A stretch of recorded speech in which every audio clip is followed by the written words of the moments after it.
Hello, welcome to this lesson of Mastering Java, and what we're going to do here is talk about additional floating point data types. We've talked about the double quite extensively, and that's for a good reason. It's because the double floating point representation is really the standard, it's the default, it's the most common variable type you'll use for floating point numbers in Java. And what do we mean by floating point anyway? It just means anytime you have a number or a variable that's going to contain a number that has a decimal point. So for instance, 1.5 is a floating point number. 32.89 is a floating point number. Negative 0.62 is a floating point number. So integers are whole numbers. Floating point data points or data types are numbers that have a decimal point. Okay. Now here's the deal. The typical standard floating point representation in Java is 64 bits. So this 64 bits means you have a whole lot of decimal places after the decimal point where you can have numbers. So you basically can have longer numbers with more digits after the decimal point. But Java also provides what we call float. Float is a data type. It's a floating point number, but only has 32 bits. 10, 15 years ago, this would have been very standard for your floating point numbers to have 32-bit representation, but now computers are so powerful and we have so much memory that the standard is what we call double. So back in the day, your normal float would be 32 bits and your extended float with more digits would be what we call double. Double meaning double precision. But it's now flipped around in Java where the typical standard is this one, and if you need a smaller number for some reason or numbers that don't have that many digits behind the decimal point, you would use this one here. Again, I'll say again, just like with integers, 99.99% of the time, you're just going to use double, just like we've been doing all along.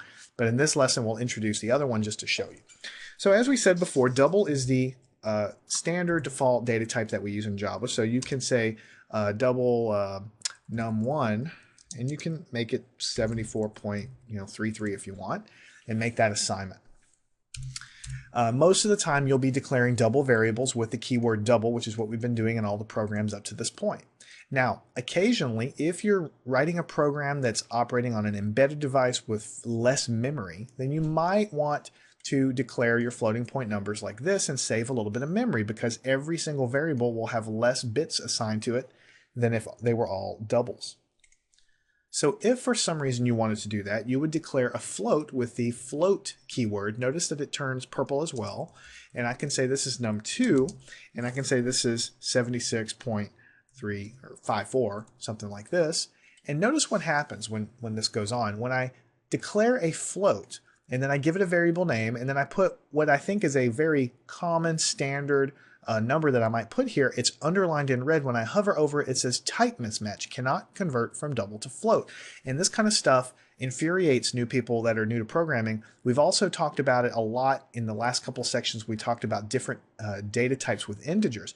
What's going on here is anytime you type a decimal number, this is called a literal when we type the number in just like this. When we type this literal here, Java assumes it's double because, as I said, double is the standard floating point data type that we have. So it assumes it's double. And then whenever we take this and we put it into a floating point number, Java throws up a red flag here because here's the deal. This double precision number is 64 bits wide. That's a whole lot of space for a lot of precision. And here we're trying to tell it to stuff that number into a floating point, which is only 32 bits. So if you really do want to store this number in 32 bits, then it's possible, especially if I had a very large number like this, it's possible if I tried to do this storing that I would truncate a lot of data, I would truncate a lot of decimal points because I'm only storing it in 32 bits. So it's giving me that red flag and it's telling me I can't convert from double to float. What it really is trying to say is I can't do this conversion without losing some digits behind your decimal point. So let me show you. If you really are going to use floating point numbers of type float, then what you do is very similar to the integers. You put an F at the end of it. And that tells Java, don't treat this as a double, treat it as a float. It tells Java, yes, I understand. I want to store this in this float, and I don't want you to treat this as a double, so there's no problems converting it. I just want you to store it in a 32-bit wide number. So effectively what's happening is this number is being treated as 32 bits, which is plenty big enough to hold these 4 digits in a decimal point, and we're putting it in the number there. So if I want to do system.out.print line, something like this, then I can print the number that we have here, which is num2, like this, and I can hit save, and I can run this. And notice what happens. 76.53 is what gets printed on the screen. Now let me show you something interesting. Let me go ahead and put a whole lot more digits in here. Let's say like this many digits. All right. I'm telling Java, here's the digit I have. Now, we don't even need that many digits, maybe like this many. Here's the number I have, 76.538987908, and so on like this. So this takes a lot of bits to represent all this information. But I'm telling it to treat it as a floating point number. Let's see what happens. Let's hit run. Notice what happens. Java only gives me back 76.53988. In other words, what was stored in this variable num2 was a 32-bit representation of this huge number. So because I forced it in there, I have to give up something, and I'm giving up digits behind the decimal point. That's what your limitation is. Basically, this is going to be how many digits you're going to be able to store in floating point numbers that are of type float. Doubles can hold a whole lot more digits there. So just kind of keep that in mind. The bottom line is if you're going to use floats, you need to put that F at the end to avoid any problems. And so, if you keep it small enough, like 76.5398, it's not a problem. But if you have very large numbers after the decimal, you're going to run into problems. So let me take this off from now, and let's go ahead and do a calculation. One of the reasons why double is the default floating point type in Java is because all of the math functions in the math class that you have available, they all take double numbers for inputs, arguments, and they return double precision numbers for answers. So for instance, let me show you something. Let's create another variable. We're going to call it answer, like this. Okay? And I'm going to say answer is equal to, and I want to use a mathematical function. Watch this. Math, I'm going to type it with a capital M, and I'm going to put a period. And when I put a period like that, then this dialog pops up, and it's telling me that of the math class, right, these are the available methods. And you can see tons of methods here. You have absolute value, inverse cosine, you have cosine down here, and you start scrolling down this list. You have sine, tangents down here, convert from degrees to radians. I'll do more videos in the future about showing you how to use a lot of these things. Here's absolute value. So as I look through this class here, this math class, I'm going down to the S, and I see SQRT. That's the square root of a number that's double A.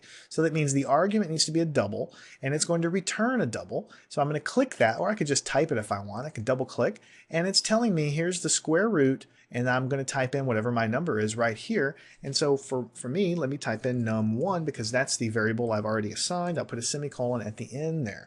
So notice the way this is written. It looks just like system.out.println, right? So you have a general class. In this case, it's the math class. The dot comes, and then this is a method that is a member of the math class, right?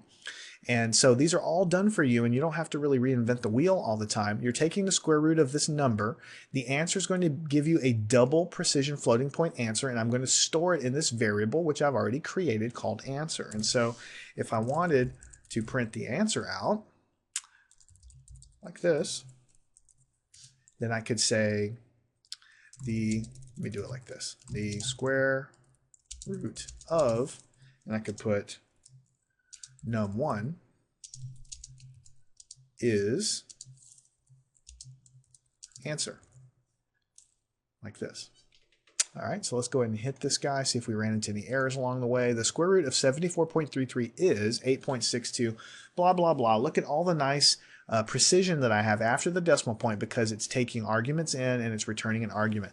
We're going to get in a lot more later into methods and creating your own methods, but here's a great example of a method that you're calling from within the Java standard class libraries. The math class contains a method called square root.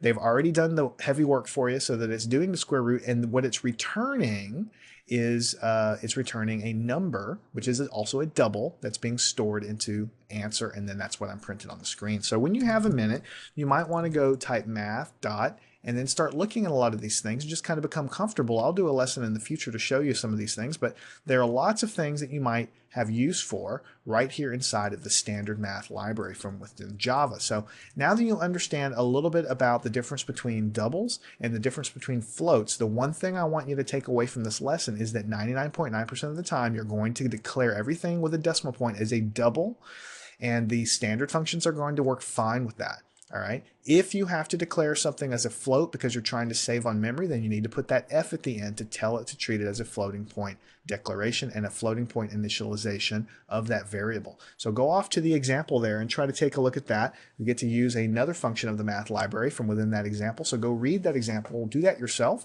and then take a look at my solution. And as we work forward, you'll build your skills step by step.